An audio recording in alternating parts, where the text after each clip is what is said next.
This video shows how to use an Anipen to help someone having a severe allergic reaction known as anaphylaxis.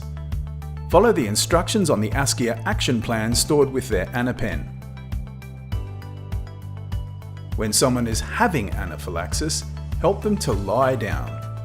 If they are having trouble breathing, help them sit up. If they become unconscious, place them on their side in the recovery position. Each Anipen has a red button with a grey cap at one end and a black needle shield at the other end. First, pull off the black needle shield. This will also remove a small grey needle shield. Then pull off the grey safety cap from the red button end.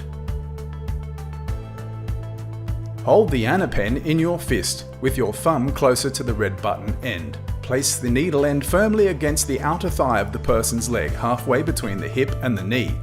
The Anipen works through a single layer of clothing.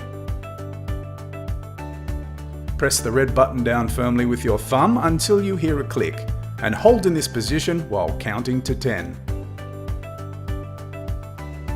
Then remove the Anipen and put it to one side, being very careful to avoid the exposed needle.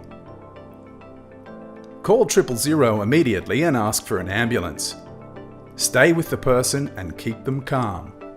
When possible, place the large black needle shield back on the Anipen to cover the needle.